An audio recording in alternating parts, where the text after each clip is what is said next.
Assalamualaikum Sobat Football United, ringan amatiran ala gue. Gue ingin kali ini ngobrol terkait dengan situasi di bursa transfer Januari. Karena kalau melihat situasi dari Manchester United yang sangat buruk, Ruben Amorim sebelumnya sudah memperkirakan kalau memang Manchester United ini akan terhantam badai. Dan saat ini Manchester United menurut gue sedang di dalam badai ya, karena beberapa pertandingan terakhir Manchester United gagal menang, permainannya pun juga tidak bagus, kesulitan untuk bisa menciptakan gol, situasi di dressing room menjadi tanda tanya besar menurut gua. Dan kalau melihat jadwal di pertandingan-pertandingan selanjutnya, Manchester United masih harus menghadapi banyak tim kuat di Premier League kali ini. Nah, dari situ di bursa transfer Januari ini, menurut gue secara ringan amatiran, Manchester United harus bertindak, harus berbuat sesuatu, dan tentu saja itu terkait dengan mendatangkan atau melepas pemain. Nah, mungkin ada banyak pendapat karena tidak puas ya dengan banyaknya performa dari para pemain Manchester United yang menurut gue sangat wajar. Tapi di sisi lain, juga harus realistis. Artinya di bursa Januari nanti ketika dibuka, berharap terlalu banyak pemain yang dilepas dan terlalu banyak pemain yang didatangkan, menurut gua itu hampir seperti kayak imajinasi fantasi belaka ya. Karena ada situasi keuangan yang sulit, lalu juga klub-klub di Eropa terkait dengan bursa transfer Januari ini juga tidak akan mudah melepas para pemainnya. Jadi menurut gua situasi serba sulit pun juga ketika mereka akan mengambil pemain atau membeli pemain dari pemain-pemain Manchester United yang mungkin direkomendasikan untuk dilepas atau dijual. Menurut gua ini juga akan menjadi tantangan. Ada beberapa pendapat di kolom komentar yang mengatakan ya Manchester United harus memecat pemain, banyak pemain yang harus dipecat. Ya menurut gua itu tambah ini ya, tambah tidak tepat. Mungkin itu kali bahasanya, tidak tepat. Karena kenapa? Ketika pemain itu dipecat, mungkin banyak yang belum tahu, karena banyak juga komentar seperti itu ya kan. Kalau pemain itu dipecat, maka klub harus membayar kompensasi. Kompensasi itu bisa sangat besar sekali, bisa dari belasan atau bahkan puluhan juta euro. Dan Manchester United juga harus mengeluarkan uang yang sangat besar lagi jika ingin merekrut pemain di bursa transfer Januari sebagai gantinya. Ada beberapa solusi, misalnya dengan mengorbitkan pemain-pemain dari akademi, tapi gue kurang sepakat terkait dengan hal tersebut. Kenapa?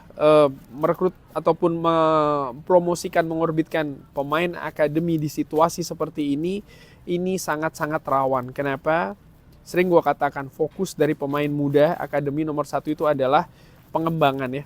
Dan dengan beban yang sangat besar, tekanan juga yang sangat tinggi, mereka kalau tampil tidak sesuai dengan level yang diharapkan, ini bisa menjadi blunder, bahkan bisa menjadi bumerang menghantam balik mereka dengan resiko masa depan yang mungkin harusnya bisa lebih oke, ini bisa terhambat. Dan menurut gue ya harus lebih hati-hati lagi. Nah terus bagaimana dong keadaannya? Apa yang harus dilakukan? Ineos selama mereka berada di Manchester United selama beberapa bulan terakhir menunjukkan bahwa mereka ini sebenarnya memiliki semacam kayak keberanian untuk mengambil resiko walaupun ada hal yang harus mereka tanggung. Misalnya mereka berani mengambil resiko untuk menghentikan Erik ten Hag di tengah jalan dengan tanggungan yang harus mereka bayar ya kan, biaya kompensasi. Pun juga Dan Ashworth, mereka berani melakukannya, dan menurut gua mereka juga harus melakukannya lagi di bursa transfer Januari. Yes, situasi sulit, tapi ini juga merupakan tugas dari manajemen untuk mensupport skuad dari Ruben Amorim yang menurut gua memang butuh kualitas baru di dalamnya. Tapi hal ini juga tidak hanya mendatangkan pemain, melepas pemain, itu juga harus dilakukan dengan cermat, dengan hati-hati, dengan teliti. Oleh karena itulah gua melihat ada 3 pemain yang bisa dilepas di bursa transfer Januari nanti. Apakah dengan pinjaman, apakah dengan transfer langsung, itu bisa menjadi opsinya. Dengan pinjaman berarti ada gaji yang bisa dihemat. Dengan menjual secara langsung tentu saja akan ada income ya yang bisa digunakan untuk biaya operasi di bursa transfer Januari untuk mendatangkan pemain baru. 3 pemain yang menurut gue bisa dilepas, nomor 1 adalah Christian Eriksen. Kenapa? Christian Eriksen ini di bursa transfer musim panas nanti ini akan lepas secara gratisan karena kontraknya akan selesai. Tapi kalau Manchester United melepas Christian Eriksen di bursa transfer Januari nanti, apakah itu secara permanen atau secara pinjaman, ada pengeluaran gaji yang bisa dihemat, dan ini ya sebagai bahan baku ya untuk bisa beroperasi di bursa transfer Januari. Di samping juga kalau gue lihat memang skema dari Ruben Amorim ini tidak bisa mengakomodir Eriksen ataupun sebaliknya Christian Eriksen tidak cocok, kurang lebih seperti itu, dengan sistem dengan menggunakan intensitas yang tinggi. Dia kesulitan menurut gue untuk bisa beradaptasi dengan gaya permainan yang cepat, pergerakan yang sangat cair, dan juga intensitas tinggi itu tadi, determinasi juga tinggi. Dia punya sebenarnya atribut-atribut seperti kayak kualitas umpan yang bagus, membaca situasi dan juga permainan. Tapi dengan pola 3-4-2-1 menurut gua tidak ada tempat bagi seorang Christian Eriksen. Nah, selain Christian Eriksen, gue juga melihat Marcus Rashford ya. Ini jelas menurut gue sedang dalam situasi di ujung tanduk. Bisa saja Marcus Rashford ini dipinjamkan di bursa transfer Januari nanti. Dan kalau itu terjadi maka akan ada penghematan besar dari faktor gaji.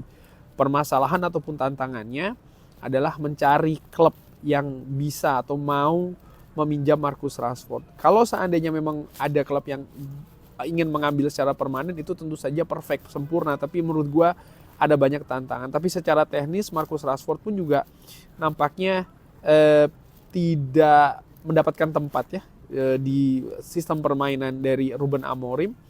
Sehingga ya kenapa tidak lebih cepat saja ini dia dilepas. Tapi dengan tantangan yang juga cukup besar. Dan nama terakhir yaitu adalah Anthony. Anthony ini mungkin bisa juga dengan cara pinjaman ya. Kenapa gue melihat Anthony? Walaupun Ruben Amorim mengatakan dia ingin membantu Anthony, tapi secara realistis Manchester United ini misalnya dengan mendatangkan salah seorang pemain untuk posisi bek kiri, di mana itu juga diperlukan, ada kemungkinan dia akan mendapatkan menit bermain yang sedikit.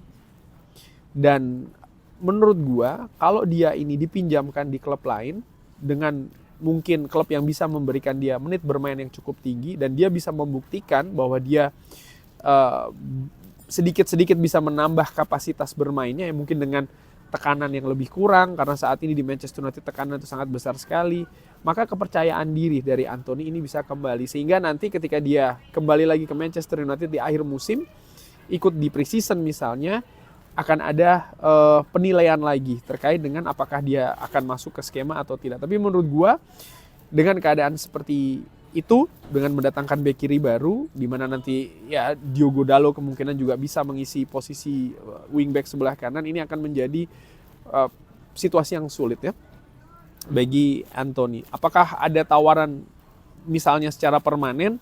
Ya itu juga bisa menjadi salah satu solusi sih. Manchester United bisa menghemat gaji sekaligus juga mendapatkan income ya kan. 3 pemain tadi yang gue sebutkan sebenarnya sudah dikabarkan juga oleh Fabrizio Romano ya kan, baik itu Anthony, Rashford dan juga Christian Eriksen, bahwa situasinya ini sangat tidak pasti kalau melihat masa depannya di klub, sehingga menurut gue peluang itu ada walaupun mungkin tidak besar. Nah, kalau seandainya 3 pemain itu lepas, siapa pemain yang datang? Menurut gue ada 2 pemain. Nomor 1 adalah Alvaro Fernandes yang saat ini memperkuat Benfica sebagai bek kiri. Kenapa? Dia bermain bagus di Benfica, liga yang sangat familiar dengan Ruben Amorim. Sang pemain sendiri pun juga pernah bermain di Manchester United. Manchester United memiliki klausul beli yang harganya tidak tinggi, hanya sekitar kurang lebih 16 juta euro.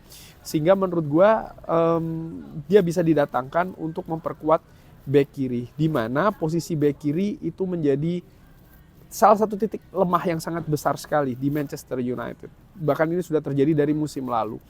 Bagaimana performa dari Tyrell Malacia dan juga Diogo Dalot ini tidak meyakinkan, masih belum meyakinkan sampai dengan saat ini. Manchester United butuh pemain baru yang bisa memberikan impact secara langsung di posisi bek kiri dengan lebih realistis, artinya dari sisi keuangan.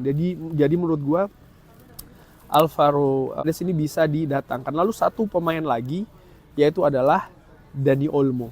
Dani Olmo dengan situasi kerumitannya di Barcelona, menurut gue punya peluang besar akan lepas dari Barcelona. Karena mereka ya ada situasi finansial ya, yang memiliki peluang besar untuk Dani Olmo ini cabut dari Camp Nou. Nah, Dani Olmo sebelumnya membela klub dari Bundesliga ya, Red Bull Leipzig, di mana gaya permainan dari Leipzig ini juga menuntut determinasi serta intensitas yang tinggi. Dan itu sama seperti apa yang diinginkan oleh Ruben Amorim. Secara teknis mungkin harus ada penyesuaian, tapi Dani Olmo yang lebih banyak beroperasi di sisi serang, menurut gua ini juga lini yang butuh penguatan di skuad Ruben Amorim, di permainan di atas lapangan. Karena Manchester United sangat kesulitan untuk berkreasi, mencari solusi ketika mereka misalnya masuk ke sepertiga akhir pertahanan lawan. Jadi harapannya ya Dani Olmo bisa memberikan semacam kayak solusi serta impact secara langsung, karena memang pemain ini sangat berkualitas. Hanya saja tantangannya yaitu adalah mungkin dari faktor gaji ya, yang mungkin ini tidak akan murah. Itu tadi 3 pemain yang menurut gue bisa dipertimbangkan untuk dilepas di bursa transfer Januari dan mendatangkan 2 pemain. Mungkin ada banyak pendapat yang mengatakan kenapa cuma 3, kenapa cuma 2. Gue juga ingin ingin realistis ketika memberikan semacam kayak ulasan ataupun pendapat walaupun secara ringan amatiran ya. Tapi bagaimana menurut Sobat Football United? Apakah ada pendapat lain? Seperti biasa silakan drop di kolom komen. Terima kasih sudah menyaksikan. Jangan lupa like, share, dan juga subscribe. Wassalamualaikum warahmatullahi wabarakatuh. Thank you.